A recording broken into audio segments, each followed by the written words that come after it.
Vocês podem abrir no capítulo 2 do primeiro livro de Samuel. E a gente vai ler inicialmente apenas o verso 12, que é o nosso primeiro slide, que vai ser projetado ali. Acompanhe então comigo a leitura da palavra de Deus, 1 Samuel, capítulo 2, verso 12.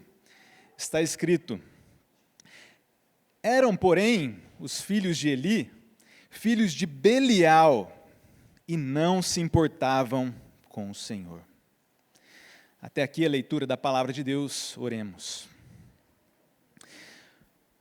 Ó Senhor, nosso Deus, nosso Pai celestial, confessamos a Ti nesta manhã que cada crente aqui presente, cada família, carece do Senhor, do Seu ensino, do Seu auxílio, para vivermos de forma que glorifica o Seu nome. Pedimos a Ti, abra a nossa mente, ensina-nos nesta manhã, ao mesmo tempo que o Senhor possa nos capacitar a viver de forma obediente, condizente com aquilo que aprendermos de Ti. Além disso, ó Deus, lembra-nos de Teu Filho, o substituto perfeito, sim, em quem nós temos amparo, em todas as vezes em que falhamos, ou nas vezes em que até acertamos, mas de modo ainda imperfeito, que possamos confiar unicamente nas obras do nosso Senhor Jesus Cristo em nosso favor, que cada família esteja bem firmada em Cristo, o Filho perfeito, e que assim sejamos então capacitados, equipados para viver de uma forma que glorifica o Senhor. Ajuda-nos enquanto famílias, enquanto crentes nesta manhã, em Cristo Jesus que nós oramos. Amém. Os irmãos podem se assentar.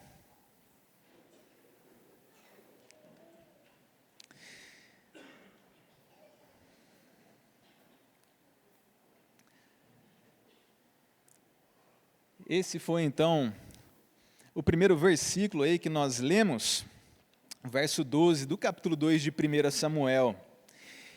E se a gente se lembrar, aquele homem que está citado ali, chamado Eli, ele foi sacerdote, um líder religioso do povo de Deus, de Israel, em tempos muito antigos. E o que nós lemos na palavra de Deus a respeito da família desse homem é que os filhos dele eram filhos de Belial, não se importavam com o Senhor. Ou seja, o pecado, a rebeldia, adentrou até mesmo a família de um sacerdote, de um líder religioso. Queridos, a partir desse texto, nós precisamos ser advertidos de que talvez o pecado possa rondar as portas de nossas famílias. E vocês, pais, nós estaremos preparados para não apenas discipular os nossos filhos, mas para também discipliná-los quando necessário? E nós, cada um dos crentes aqui, a família de Deus, ainda que você não tenha filhos, você deve ser equipado para também ser um ajudador do seu irmão. E se o seu irmão falhar, você deve saber, não apenas como discipular, mas também como disciplinar. De modo que essa aula, ainda que seja voltada mais propriamente às famílias, é também direcionada à família de Deus como um todo. E, para a tristeza do antigo povo de Israel, esse sacerdote falhou na educação de seus filhos, mais propriamente na repreensão que eles mereciam. De modo que o que nós vamos aprender na aula de hoje é como não criar os seus filhos. Nós vamos olhar para esta triste, terrível história do sacerdote Eli e de seus 2 filhos, e vamos aprender de Deus a como não criar os nossos filhos. Esta aula contém citações do primeiro e do segundo livro de Samuel.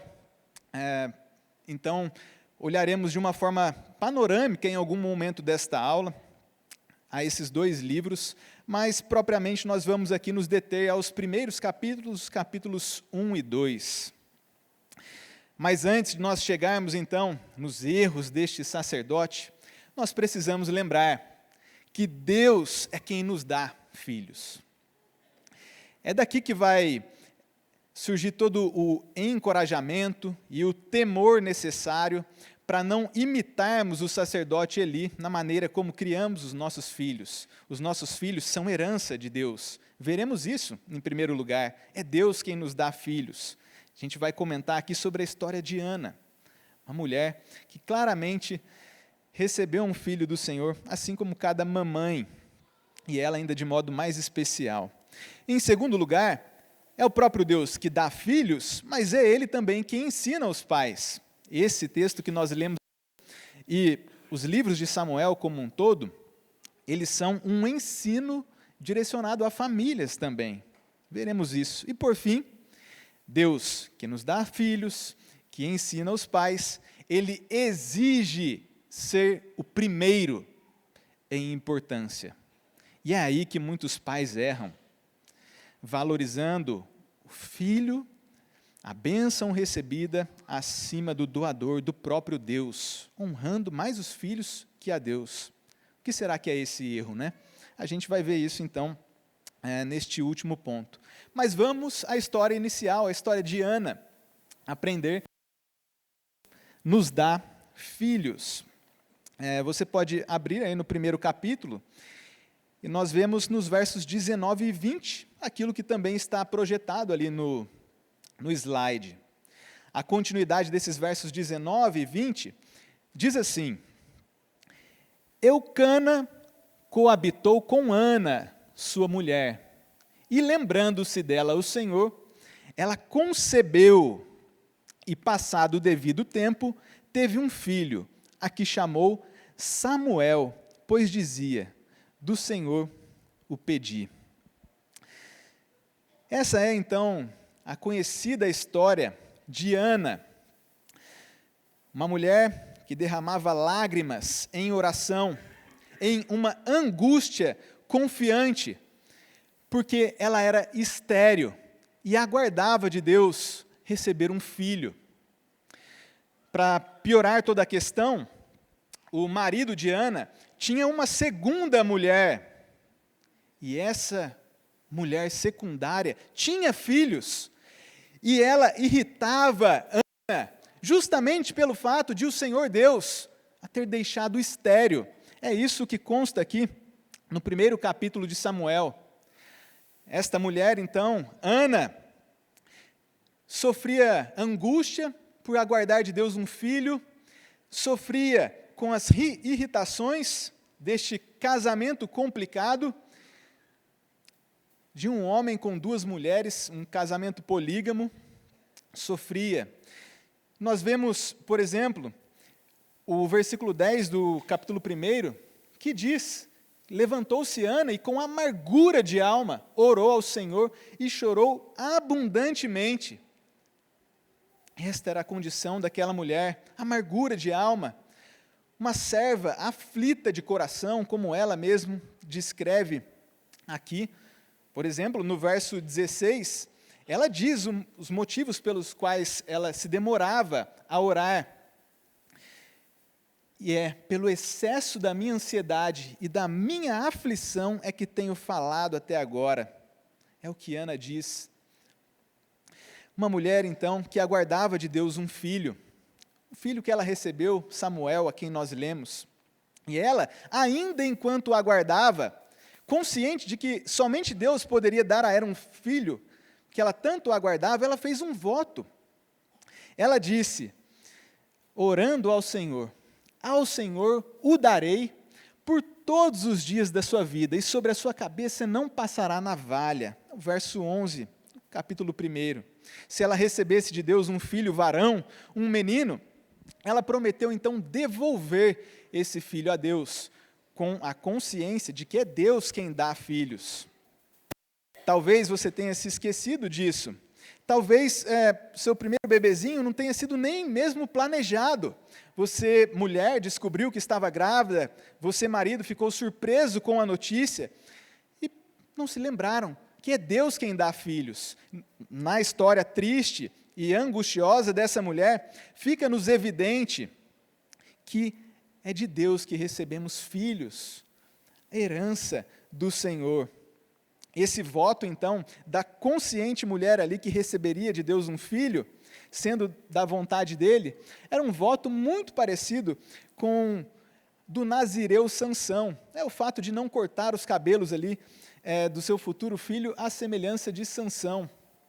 Um voto do nazireado, que significa uma dedicação, uma consagração.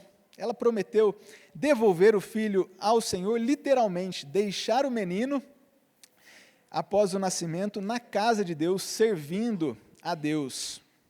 E a essência desse voto, da consciente Ana ali, de que receberia um filho de Deus, era que o foco todo está numa vida totalmente entregue a Deus, separada para Deus.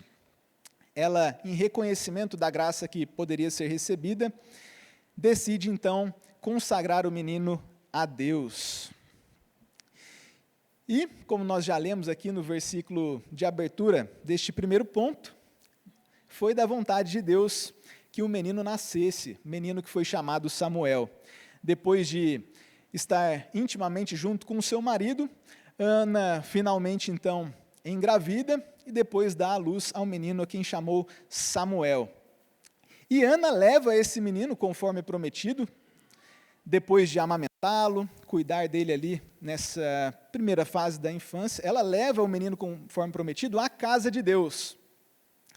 E é lá que o problema todo vai aparecer, porque quem servia na casa de Deus era o sacerdote Eli. Mas olha só a entrega, então, de Ana, levando o menino que pertence a Deus. Ela disse ao sacerdote Eli: por este menino orava eu, e o Senhor me concedeu a petição que eu lhe fizera, pelo que também o trago como devolvido ao Senhor por todos os dias que viver, pois do Senhor o pedi. E eles, o marido e a esposa, adoraram ali o Senhor. 1 Samuel, versos 27 e 28. Ela devolve, então, o filho ao Senhor. Este menino ele vai crescer ali, junto com a família do sacerdote Eli, aquela família complicada, com a qual nós vamos aprender a como não criar os nossos filhos. E, obviamente, em se tratando de uma mulher estéril, que tanto desejava um filho e aguardava, ela depois irrompe em adoração, em cântico e louvor a Deus. E olha só o que a gente aprende a respeito dos louvores de Ana, que estão no 2º capítulo. David Merck escreve: Ana reconhece que Deus é a verdadeira fonte da fertilidade e o único digno de louvor. Bem no centro do cântico de Ana, nós encontramos o ponto alto da alegria daquela mulher. Ela diz: até a estéril tem 7 filhos. Bom, está aqui um lembrete, então, de que cada uma das criancinhas que aqui estão são herança do Senhor. Assim como Ana, em sua dificuldade, ela recebeu um filho de Deus, de uma forma ainda mais sobrenatural, pois ela era estéril.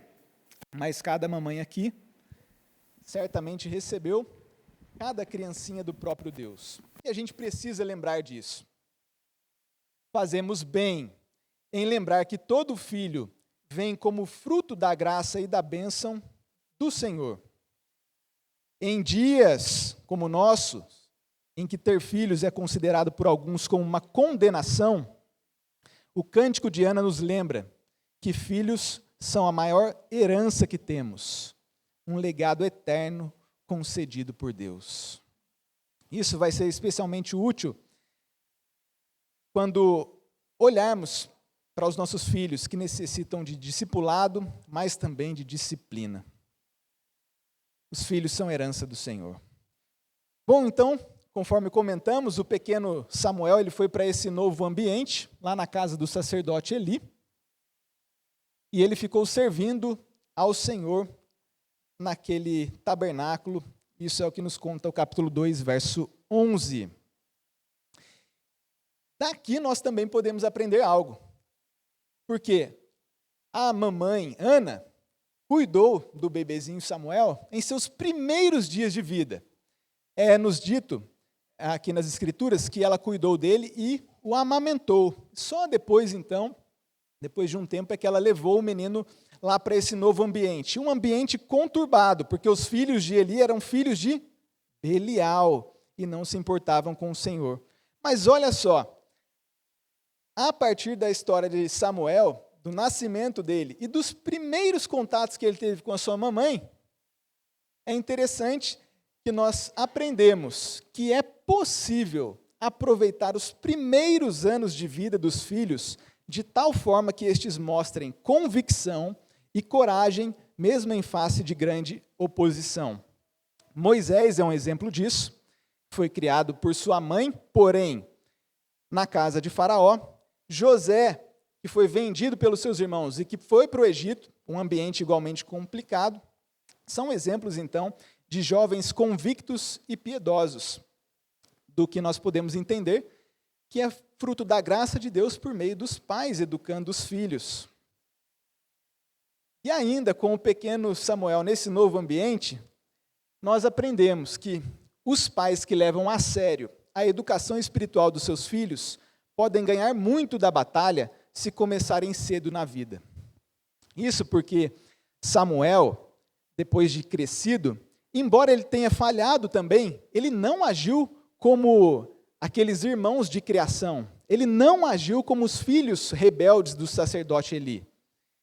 Samuel, depois de crescido, nós vemos, foi profeta do Senhor, nenhuma só de suas palavras falhou, foi ele quem ungiu o rei Davi, e nós temos então inúmeros exemplos da graça de Deus em Samuel, graça recebida, podemos inferir daqui com segurança, uma graça recebida por meio da mãe, que também educou Samuel nessa primeira infância. Então, vocês, papais, podem ganhar muito da batalha, começando cedo, assim como Ana cuidando do pequeno Samuel, a mãe de Moisés, a mãe de José e outros exemplos que temos na Escritura. Mas antes da gente chegar nesse ambiente complicado no qual o pequeno Samuel foi deixado, a gente precisa ter convicção aqui de que Deus está realmente ensinando os pais na educação de seus filhos. E é esse o nosso segundo ponto. Vejam nas Escrituras, e nós vamos projetar aqui também o segundo capítulo, o verso 12. Lembremos, eram, porém, os filhos de Eli, filhos de Belial, e não se importavam com o Senhor. E o verso 26, o que nos diz sobre o pequeno que estava lá naquela casa? Verso 26. Mas o jovem Samuel crescia em estatura e no favor do Senhor e dos homens. Num mesmo ambiente, então, filhos rebeldes e o Samuel, um filho que crescia no favor do Senhor. Vejam que contraste, né? Será mesmo que Deus está ensinando famílias? E agora é a pergunta desse segundo ponto aqui. A vida familiar é o assunto dos livros de Samuel? Sim ou não? Quem arriscaria dizer? Nós estamos falando aqui de filhos rebeldes, filhos do sacerdote, de um filho que crescia na graça do Senhor, que é Samuel. Então já são duas famílias. A vida familiar é assunto dos livros de Samuel? Sim ou não? Sim? Tem gente que ficou com receio e está achando que não? Olha só que curioso. Sim e não. Essa é a resposta. E a gente vai ver isso com bastante curiosidade aqui, porque se a gente esquecer dessas duas verdades que caminham juntas, a gente não vai conseguir aproveitar ao máximo o que Deus nos ensina através desse texto. Então, sim e não. O assunto familiar aqui, ele é secundário nos livros de Samuel, porém, é um assunto muito válido. O estudo desse texto por meio de um filtro interpretativo familiar é legítimo, mesmo que secundário, em termos da mensagem maior de ambos os livros. E é isso que a gente vai ver nesse segundo ponto. Deus, de fato, está, sim, ensinando famílias nesses livros de Samuel, ainda que seja um assunto secundário. Mas qual que é, então, o assunto principal desses livros?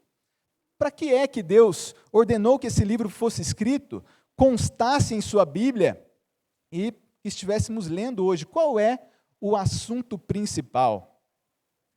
A preocupação central do narrador é mostrar que Davi, e não Saul, é o rei escolhido pelo Senhor e o herdeiro de uma promessa pactual que garante o cumprimento dos propósitos de Deus para seu povo Israel. Esse livro vai falar de Davi, o verdadeiro rei, com a sua verdadeira descendência. E Samuel, esse pequeno que foi deixado lá na casa do sacerdote, ele é o profeta que ungiu o rei Davi. Então essa história toda do sacerdote com seus filhos rebeldes, e a história de Ana com seu filho Samuel, ela está entrelaçada na história do rei Davi. De modo que, nesse assunto principal, o que nós vemos, e é importante destacar, que o narrador, ele deseja comprovar as credenciais de Samuel, o Samuel que ungiu o rei Davi. O relato do seu nascimento por intervenção divina, ele contribui para esse fim. Além disso, esse relato também liga Samuel aos patriarcas, Isaac e Jacó, que também foram concebidos por mulheres outrora estéreis. Ou seja, além de ser uma belíssima história de que Deus age de forma graciosa e que torna a estéril mãe de filhos, além disso, o que o narrador está nos mostrando são as credenciais de Samuel, um nascimento claramente sobrenatural. A mãe dele era estéril. Deus agiu na vida daquela mulher para que Samuel nascesse e para que então fosse profeta e ungisse o rei Davi. Esse é o assunto principal e é um assunto que nos aponta para o próprio Cristo. Por quê? O final do Cântico de Ana, ele faz uma alusão à vinda do rei ungido. Vejam só, o Senhor julga as extremidades da terra, dá força ao seu rei e exalta o poder do seu ungido. Um rei ungido, Cristo. É isso que consta no verso 10 do capítulo 2. E este texto, o Cântico de Ana, é então um texto claramente profético, numa época que ainda não havia rei em Israel. E mais tarde nós entendemos o pleno cumprimento em Jesus Cristo, o nosso Senhor ungido, o Rei do universo. Este é o assunto principal, de modo que nós também devemos observar que o Senhor Jesus Cristo, o filho maior de Davi, finalmente se encarna por meio de sua linhagem real. Então, o assunto principal é sobre Cristo, o descendente de Davi, e sobre as credenciais do pequeno Samuel, que ungiu Davi como rei. Toda uma linha de uma dinastia, uma sequência de reis que aponta para o nosso Senhor Jesus Cristo. E se a gente se esquecer que esse é o assunto principal e a gente focar apenas no assunto secundário, que é o assunto familiar, a gente vai ver exemplos bons para imitar ou exemplos ruins para não imitar. Porém, se tentarmos criar os nossos filhos com as nossas próprias capacidades, nós vamos fracassar. E aí? O que a gente vai fazer perante o desespero? O meu filho não obedece. Tentei falar com ele, mas ele não está respondendo de forma adequada. O que a gente vai fazer? A gente tem que, diante da aprovação familiar, assim como Ana, confiar em Deus, confiar em Jesus Cristo. Pregar o Evangelho aos nossos filhos, descansar na graça de Deus enquanto agimos com firmeza com os nossos filhos, descansar na graça de Deus, porque é Ele quem opera em nossos corações e nos corações das criancinhas. Se esquecemos de Cristo, o nosso substituto perfeito, nós ficaremos apenas com as nossas obras imperfeitas. Não podemos nos esquecer deste assunto principal. O assunto é sobre Cristo. E é aqui que cada família pode, então, ter uma âncora segura para a educação de seus filhos. E é aqui também que cada crente tem confiança para agir com discipulado e com disciplina nesta família maior, que é a Igreja de Deus. Agora sim, então, esse assunto familiar é um assunto também do livro de Samuel, um assunto legítimo, válido. E sobre esse assunto, o que a gente encontra então nos livros? Os livros de Samuel nós encontramos, embora secundário ao propósito maior, nós vemos aqui um padrão discernível, perceptível, nas falhas do pai ou dos pais na narrativa de Samuel. E isso nos indica que o autor deseja ensinar uma lição. Qual é a lição que nós aprendemos com as falhas? Honrar seus filhos acima de Deus, na tentativa de preservar um legado familiar de liderança, tende, na verdade, a pôr fim à sucessão e a causar grandes problemas para a nação. Problemas familiares não são particularidades da família, são pertinentes à igreja como um todo e, não tenham dúvidas, serão prejudiciais não só à família, quando os pais erram, à igreja, mas à sociedade, ao testemunho público, e os desdobramentos são inúmeros e extensos, imensos.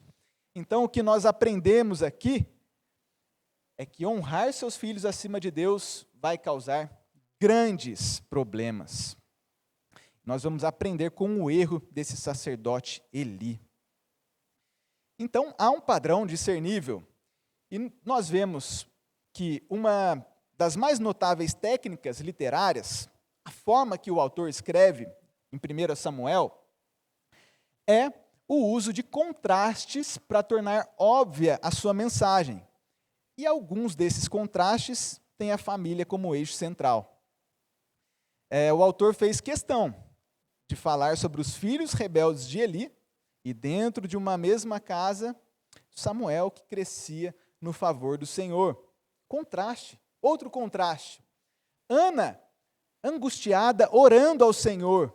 Mas a gente vai ver qual foi a reação do sacerdote Eli. Ele olha para Ana, que está orando ao Senhor, e o sacerdote Eli, ele nem mesmo consegue discernir que aquela era uma atitude espiritual. A gente vai ver isso, contrastes, para que a gente aprenda então, imitando coisas boas, como criar os nossos filhos. Mas, olhando para os exemplos ruins, a como não criar os nossos filhos. E é um exemplo ruim que a gente vai ver então, nesse último ponto. E o último ponto é que Deus exige ser o primeiro em honra, o primeiro em importância. Vamos de novo ao nosso versículo 12 aí, do capítulo 2. Eram, porém, os filhos de Eli, filhos de Belial, e não se importavam com o Senhor. Qual é o contexto, então, em que nós estamos aqui? Apenas para a gente se situar nessa história. Nós temos aprendido a respeito da família em uma teologia bíblica aqui. Começamos lá no Éden, uma liderança representativa de Adão. Depois, nós passamos pela liderança patriarcal, porque ainda vamos falar sobre esse tipo de liderança, vamos falar ainda sobre a história de Jó. Lá no Novo Testamento, a gente vai falar sobre a história de Sara, porque Pedro registra alguma coisinha sobre Sara. Sara é esposa do patriarca Abraão. E nós estamos agora atravessando um período de uma liderança tribal, passando por uma liderança de juízes e chegando na liderança real, que é o rei Davi. É dentro dessa história que nós estamos ali, olhando por um filtro interpretativo de lideranças. E a gente encontra, então, esses três homens. Eli, o sacerdote, sobre o qual a gente vai falar mais detalhadamente. Eli é o contemporâneo de Ana. Ana, a mulher estéril, que estava no tabernáculo, orando ao Senhor, e o sacerdote Eli, ministrando lá. Samuel, profeta, é o menino que foi deixado aos cuidados de Eli, mas devolvido ao próprio Deus e não a Eli somente. E Davi é o rei, então, o rei que foi ungido por Samuel. Três homens, os três falharam. Nós vamos comentar um pouquinho a respeito desses três. Mas nós vemos abundante graça na vida, especialmente de Samuel e de Davi. E quanto a Eli, o tal do sacerdote? Olha só como que o autor descreve, inspirado por Deus, a figura de Eli. O autor registra que ele não discerniu uma oração piedosa. Ana estava orando e o sacerdote não percebeu que ela era uma mulher piedosa. A gente vai falar sobre isso. Depois, qual que era a aparência física ali de Eli? Eli foi envelhecendo, o sacerdote, os seus olhos foram escurecendo, até não enxergar mais. Esse é o Eli fisicamente. E envelhecendo, ele comia bastante, e é verdade isso, porque está aqui no texto bíblico, ele era um homem velho e pesado. O autor vai usar da figura externa de Eli para poder mostrar o fracasso espiritual dele e os desdobramentos desse fracasso espiritual na vida dos dois filhos rebeldes. Vamos ver isso junto então.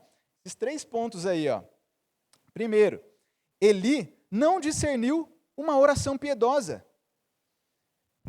Olha que grande contraste entre Ana e Eli. Logo no início da narrativa, quando ela, a mulher estéril, ora intensamente no próprio tabernáculo, mas o sacerdote insensível que a observava, ele não consegue distinguir entre uma mulher piedosa e uma mulher bêbada. Assim, o narrador ele começa a desenvolver um retrato de Eli como de um indivíduo espiritualmente insensível. E mais tarde o texto vai repreender e repudiar pela falha como pai, por não conseguir controlar seus próprios filhos, promíscuos e profanos. Esse é o primeiro ponto aqui então. Que o sacerdote tem um problema de discernimento. Ana estava orando e, se vocês se lembrarem, ou consultarem o texto, ela falava secretamente, apenas os lábios daquela mulher, angustiada, é que se moviam, de alma triste, orando ao Senhor, os lábios se movendo, e o sacerdote sentado lá na sua cadeira sacerdotal, ele olha a mulher piedosa e o discernimento dele falha. Ele acha que ela é uma mulher bêbada. Tanto é assim que Ana fala, não tenha a sua serva como filha de Belial, como se estivesse embriagada. Não, ela era uma mulher piedosa.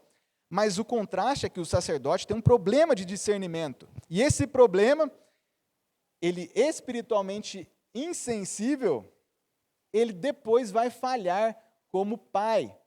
É o que eu li aqui. Porque ele não vai conseguir discernir os filhos dele, promíscuos e profanos. Se ele não conseguia discernir a oração piedosa, falhou também em discernir que os filhos dele não eram piedosos. Esse foi o problema de discernimento do sacerdote. Outra coisa que nós vimos é que o sacerdote estava ficando cego, conforme foi envelhecendo. E os seus olhos escureceram até não mais enxergar. Porém, a cegueira espiritual de Eli, o sacerdote, é uma cegueira ilustrada pela cegueira física, que fez com que ele confundisse a piedade de Ana por perversidade, enquanto não enxergava que seus próprios filhos eram assim. Então, um defeito de discernimento atrelado a um defeito de vista. E o autor, então, ele registra isso de modo que a gente vai lendo aqui e vê um sacerdote pesado, velho, que não enxerga mais, que está com problema de discernimento, mas que isso resulta num problema familiar muito grande, porque é um retrato de como era o coração do sacerdote, um coração insensível, que não enxergava os defeitos e a perversidade dos próprios filhos. Ana diz, não tenhas, pois, a tua serva por filha de Belial. Isso no verso 16 aí do primeiro capítulo. Mas no capítulo seguinte, e isso não é coincidência, nós lemos que os filhos de Eli eram filhos de Belial e não se importavam com o Senhor. E o sacerdote não estava enxergando isso, um problema de discernimento, um problema de coração, um problema de uma cegueira espiritual. Daí nós somos incentivados, então, a confiar também nessa história maior a respeito de Cristo. Se você não está bem com Deus, se você não entende a sublimidade do conhecimento de Cristo, e se você não é alguém piedoso, você vai falhar. Você não vai reconhecer aquilo que está mais evidente. Se os seus filhos forem indisciplinados, perversos e não se importarem com o Senhor, porque o seu próprio coração, se você é cego espiritualmente, também é um coração contaminado. E esse foi um defeito do sacerdote cego. Além disso, com essa cegueira, o texto claramente lista os filhos pecadores e esses pecados, os filhos de Eli. Eram Ófine e Finéias, irreverentes, ladrões profanos, violentos e imorais. Eram irreverentes, eles não se importavam com Deus. Ladrões profanos. O trabalho sacerdotal, dentre outras coisas, consistia no sacrifício dos animais. Lá no Antigo Testamento, por ordem de Deus, os animais eram sacrificados. Aqueles animais eram até mesmo preparados para alimento para o sacerdote e sua família. Os sacerdotes não receberam herança do Senhor, eles recebiam os dízimos e as porções daqueles que entregavam as coisas no tabernáculo, inclusive os animais. Então, depois dos animais mortos, em alguns dos sacrifícios, esses animais eram preparados, assados ao fogo e comidos pelo sacerdote e sua família. Era o dízimo, a porção do sacerdote. Mas os filhos, os sacerdotes também, Ófine e Finéias, eram então ladrões profanos. O sacrifício estava sendo preparado ali, assado no fogo. A história conta que esses homens tinham um garfo de 3 dentes, e que enquanto a carne estava ainda cru, eles metiam o garfo lá no tacho do sacrifício que estava sendo preparado e pegavam antes da hora aqueles alimentos para comer a gordura dos animais. Filhos profanos. E o próprio pai, já vou dar um spoiler aqui, o próprio pai estava gordinho por conta dessa rebeldia, porque ele participava também desses atos profanos dos filhos. Pegavam os animais ainda cru, com a gordura toda, e comiam, e se banqueteavam com esses sacrifícios de forma rebelde, profana. Essa era a atitude dos dois, Ófine e Finéias. Violentos, porque se aqueles que estavam preparando o sacrifício não queriam entregar para eles, e a história conta, não, espera assar, depois de queimar toda a gordura, como ordenado por Deus, a gente vai entregar o sacrifício. Mas os dois não. Se você não me der o sacrifício, a carne agora, cru mesmo, com gordura, vou tomar à força.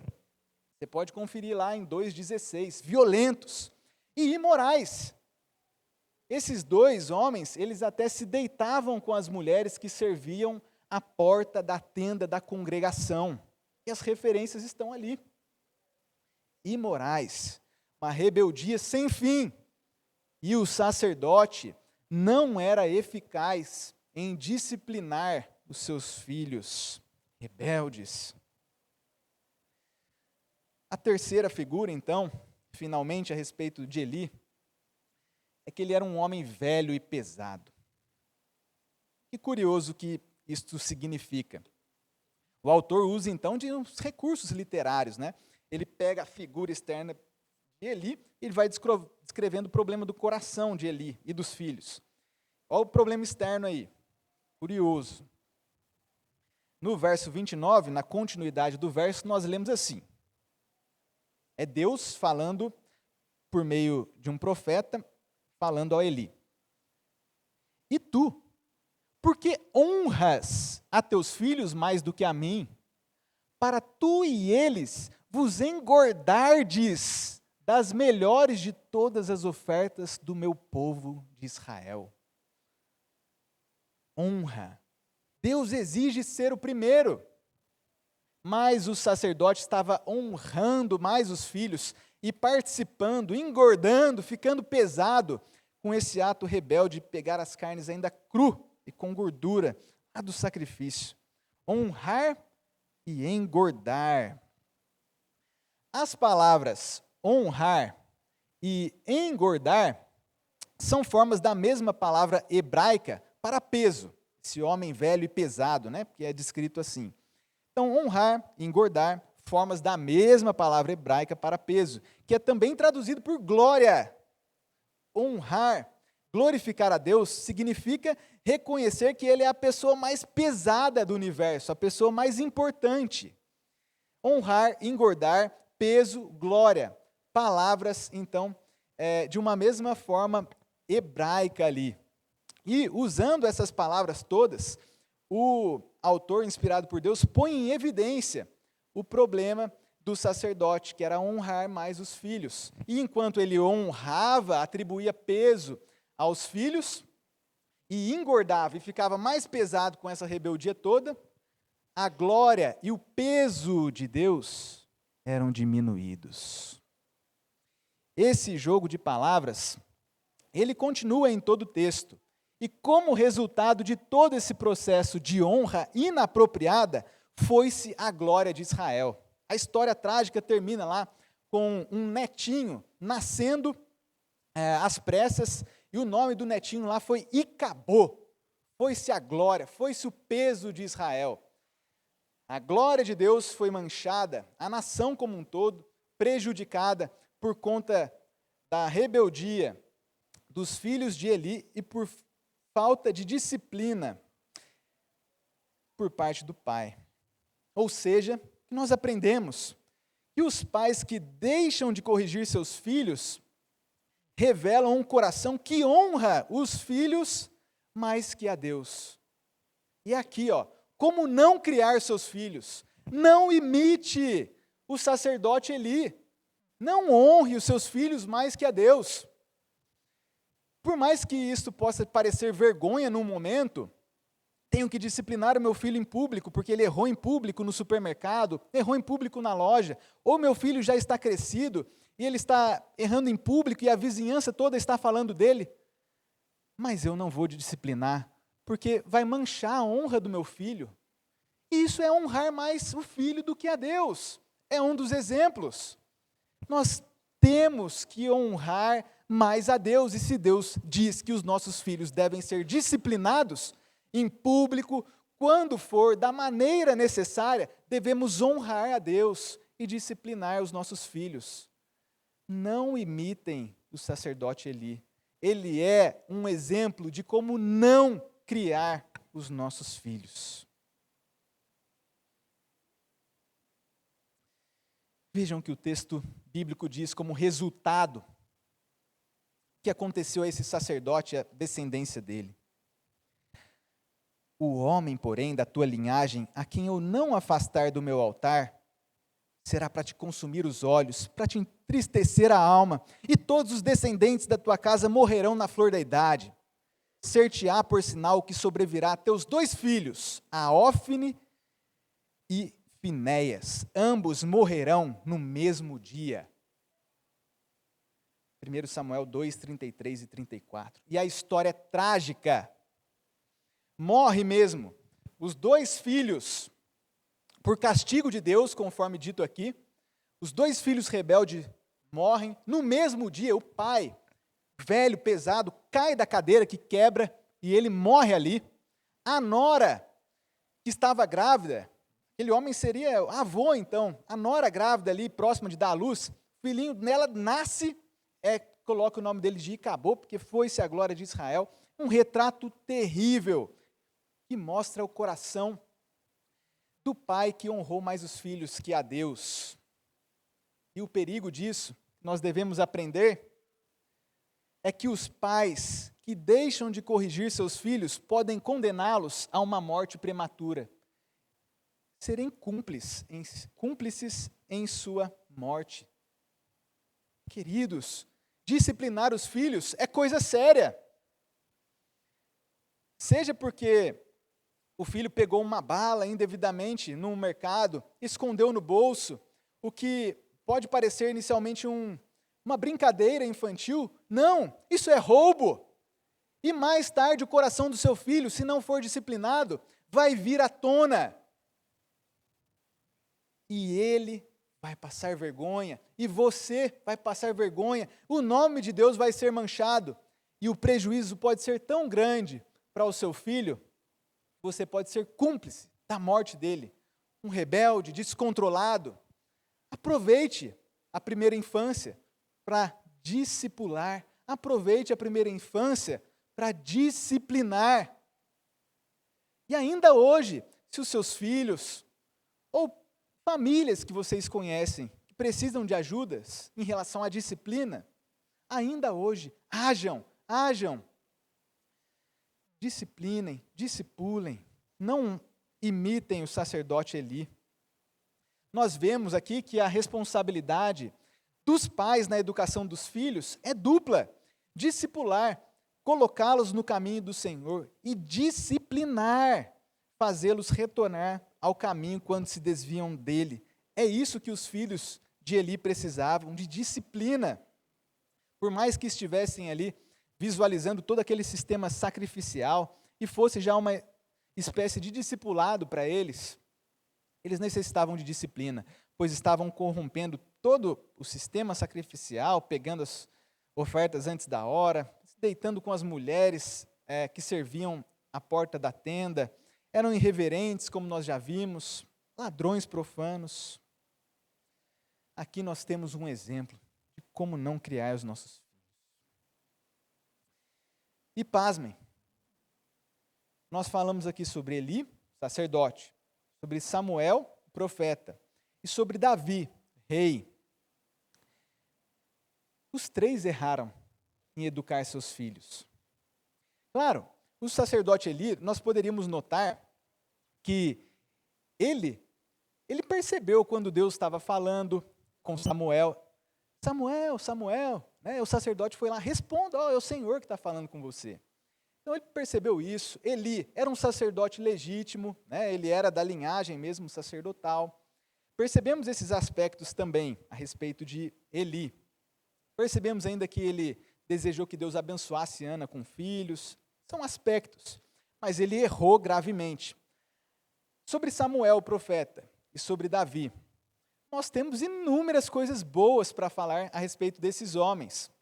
Se tivéssemos tempo para listar a graça de Deus na vida deles aqui, nós gastaríamos mesmo horas para falar de Samuel, como nenhuma só de suas palavras caiu por terra. O profeta, de Davi, o homem segundo o coração de Deus, o salmista por excelência, é de Davi que descende o nosso Senhor Jesus Cristo. Então teríamos os aspectos graciosos de Deus na vida, principalmente de Samuel e de Davi. Mas, como o assunto da aula é como não criar seus filhos, esses três homens, eles erraram.